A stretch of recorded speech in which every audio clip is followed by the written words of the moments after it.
13 day 5. Woo, what a great week it has been. And it has been a lesson for learners and teachers and students. Students, get rid of the thorns. Don't allow thorns to keep you from learning. Don't be a bonsai tree. Don't let somebody cut your roots. Be a sequoia tree. This week, we have focused upon being a learner. Page 81. How'd you do this week? No, I'm serious. How did you do this week as a learner? If you're a teacher out there, how'd you do this week?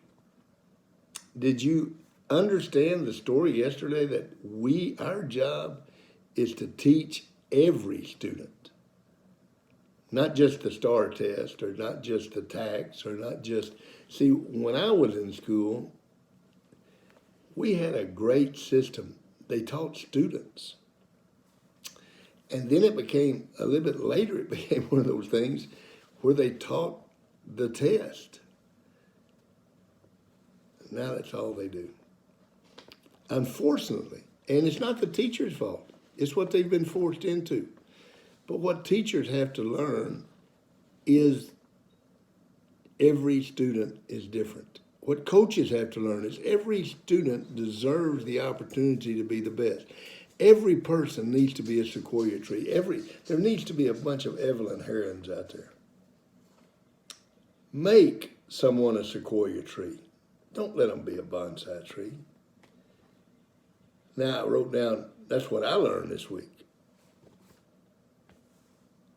If you have been a learner all week, if you haven't allowed the thorns, now 6 weeks from now, when you get that thorn that comes up and says, we don't need to study, we got a party to go to and all that, I want you to think of that person, that's a thorn. And that thorn's going to keep me from growing. That thorn is trying to tie off my roots so I'll get about this big. Ain't going to happen. I'm going to be a sequoia tree.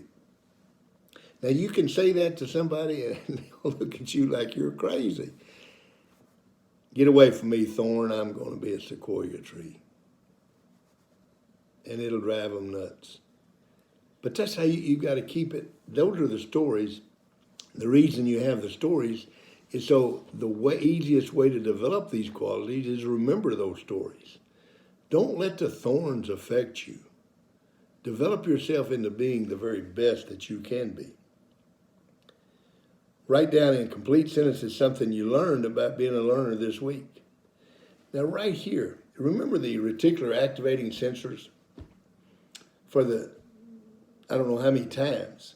There's a base-like group of cells at the back of your brain that lets two things in, anything that's a danger to you and anything that's important to you.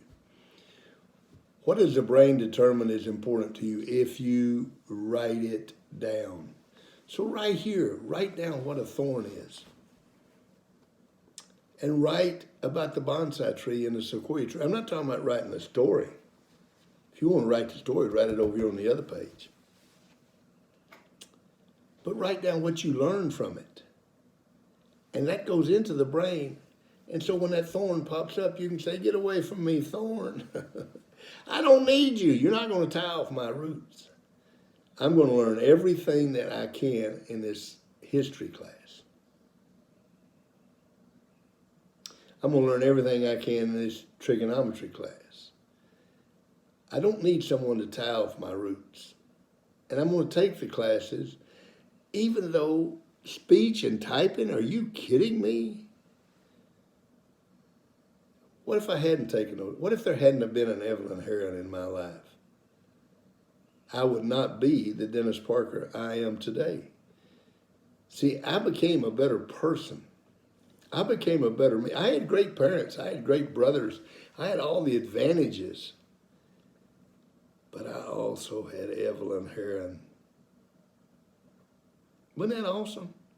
I mean, that one counselor, and she had looked at my schedule that I was going to have for that year, and she said, no, he's not going to be a bonsai tree. He's going to be a sequoia tree. And she told me how great I was going to be and what all I could do. And I never thanked her. That's one of the regrets I have in my life. I've told her children, but I never took time to thank her, because at the time when I was sitting in trigonometry with Miss Fagan, I was cussing Evelyn Heron. When I was giving the speeches, I was not having anything good to say about Evelyn Heron. See, she screwed the braces on me. She made me where I could walk. She made me a sequoia tree. She wasn't going to let someone cut my roots. And I had a lot of thorns. I had all kinds of people that said, "What are you doing taking those classes? You're in a typing class and there's nothing in there but girls."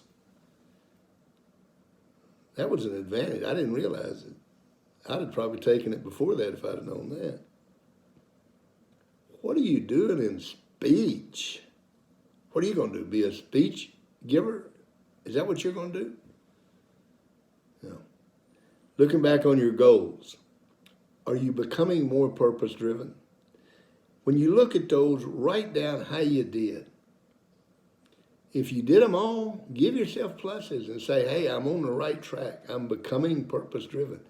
I'm becoming committed. I'm becoming dependable. People are able to depend on me. I am accepting responsibility for who I am, where I am, what I am." Write down. If you didn't do them, don't beat yourself up. Don't say, "Boy, what a loser I am. That's crazy. What a loser." You say, "No. Here's why I didn't do it, and here's what I'm going to do differently next week." See, when you lose a football game, you don't go in and say, "You guys are a bunch of losers." You go in and say, "Now, here's why we lost the football game. And here's what we can do differently next week to prevent us from losing the next game. And what we've got to do is learn from the loss." Tom Osborne told me one time that the best thing can happen to a team early in the season is to lose a game, because you learn more from losing than you do from winning. If you win, everything's okay, everything hunky-dory, no problems. If you lose, you need to have the attitude, "There's a reason I lost. Let's find out what that reason was, and let's get it changed." If you didn't get your goal done this week, you're not a loser. You're a winner if you write down why didn't you get it done, and what are you going to do differently. If you didn't run the 3 minutes, if you didn't jog 3 minutes and walk 3 minutes, if you missed it one day, write down why you missed it and what you're going to do differently next week to make sure you don't miss it. And that way you'll get there. You'll become purpose-driven. See, character education is not pouring character into you. It is pulling it out of you. And it's by doing things in a better way and making you a better you. What a great week it's been. What a great week next week's going to be. I hope you've been with us for 13 weeks. I hope you stick with us for the next 23 weeks. See you next week.